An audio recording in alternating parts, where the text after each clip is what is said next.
இருந்தாலும் சரி, கல்லுப்பா இருந்தாலும் சரி, எல்லாத்துலேயுமே இப்போ அயோடின் போட்டு தான் வரணும்னு சொல்லிட்டு அரசு உத்தரவு பிறப்பிச்சுட்டாங்க. இதில் என்ன ஒரு அயோடின் இருக்குன்ற சிம்பிள் கவர்மெண்டோட சிம்பிள் என்னன்னாக்கா ஒரு சூரியன் இருப்பாங்க. சார் சொன்னாங்க சரிங்களா, மஞ்சள் கலர் ஒரு சூரியன். இது இருக்கிறத பார்த்தாவே அயோடின் உப்புன்னு தான் இருப்பாங்க. சரிங்களா சார்? இப்போ நீங்கள் கேட்கலாம் சார், கலப்படம் பண்ணி இருந்து கவர் அடிச்சு வைக்கிறதுக்கு பேர் வைக்குமா சார்? இல்லையா? கேள்வி வரும்ல, எல்லாத்தையும் கலப்படம் வருது, ஏன் இதே பேர் வந்து பண்ணி பேக்கெட் மட்டும் போட்டால் எப்படி இருக்குன்னா, இதுக்கு தான் நாங்கள் இருக்கிறோம்.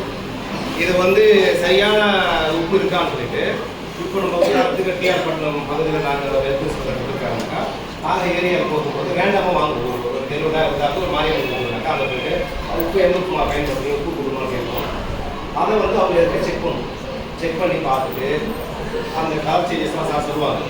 அது மாதிரி அயோடைன் சால்ட் இருந்தாக்கா இது நல்ல உப்பு பொருளாக பயன்படுத்துன்னு சொல்லுவோம். ரேண்டமாக 1ஆம் நம்பர் இருக்கணும், அதோட ஒரு 5ஆம் நம்பர் தான் இருக்கும். இல்லை அதுக்கான சால்ட் இல்லைன்னா நீங்கள் எங்கே வாங்குறீங்க, எந்த கடையில் வாங்குறீங்க, இந்த ஒரு விஷயங்களாக தகவலாக வாங்கி அந்த கடைக்கு எங்களுடைய மேலதிகாரிகிட்ட சொல்லி அதுக்கான நடவடிக்கையை நாங்கள் எடுப்போம். இது தெரியாது, நாங்கள் ரெகுலராக அதுக்கான வேலையை செய்வோம். தண்ணி செக் பண்ணுறது, குழந்தைங்களுக்கு இன்ஜெக்ஷன் போடுறது, அயோடின் சால்ட் பார்க்குறது, இது தொடர் வேலைகள் நடந்து தான் இருக்குது. காரைக்கால் முழு நடந்து தான் இருக்குது. பொதுவாக காரைக்கால் பகுதியில் அந்த மாதிரியான பிரச்சனைகள் கிடையாது. இந்த பள்ளி மாணவர்களுக்கு அயோடின் சம்பந்தப்பட்ட விஷயங்களை சொல்லணும், இந்த சுகாதார சம்பந்தத்தை சொல்கிற நோக்கத்தில் தான் இந்த விழாவுக்கு நம்ம ஆசிரியர் இருக்கிறோம். நன்றி. இது சம்பந்தமாக ஏதாவது சந்தேகம் தான் மருத்துவ அதிகாரி சொல்லுவாங்க. இப்போ அந்த டெஸ்ட் பண்ணுறது எப்படின்னு சொல்லிட்டு நாங்கள் எப்படி நெல் செக் பண்ணுறத சார் உரைக்காங்க.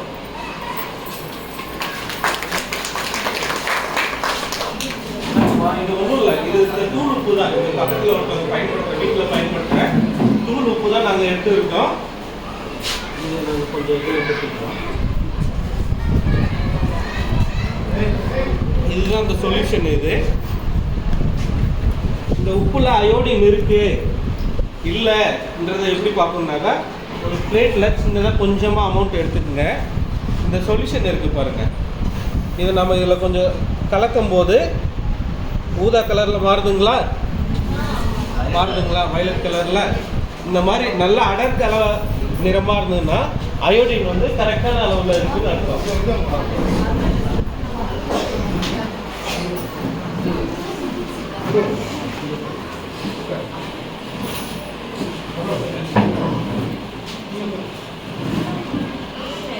இது டார்க்காக இருக்கிறதுனால இதில் அயோடின் உப்பு தேவையான அளவு இருக்குதுன்னு அர்த்தம். இதுவே போக போக நிறம் கம்மியாக மங்கலாக லைட்டாக இருந்ததுனாக்கா அதில் என்ன இருக்கு, அயோடின் உப்பு கம்மியாக இருக்குன்னு அர்த்தம். அயோடின் பொறுத்த வரைக்கும் ஒன்றே நீங்கள் நல்லா தெரிஞ்சுக்கணும், இந்த உப்பை நீங்கள் வெளியிலே ஓப்பனில் வச்சுட்டிங்கனாக்கா ஈஸியாக எவாபரேட் ஆகிடும், காற்றுல கரைஞ்சிடும். அதனால நம்ம என்ன பண்ணணும்னாக்கா உப்பை மூடி வைக்கிறதுக்கு மூடி வச்சு பயன்படுத்துது. அந்த மாதிரி பயன்படுத்தும் போது அதில் இருக்கிற அயோடின் கடைசி வரைக்கும் அப்படியே உப்புலே இருக்கும். நீங்கள் இப்படி ஓப்பன் பண்ணி வச்சுட்டு பயன்படுத்துறதுனால என்ன ஆகுனாலும் ஈஸியாக உப்பு இருக்கும், ஆனால் அயோடின் இருக்காது. சரிங்களா? அதே மாதிரி பிளாஸ்டிக் டப்பாவில் பயன்படுத்துறத குறைச்சிக்கணும். பாட்டில் இல்லாட்டி பீங்கா பொம்மையெல்லாம் போட்டு கண்ணாடி இதெல்லாம் போட்டு அவ்வளோதான்.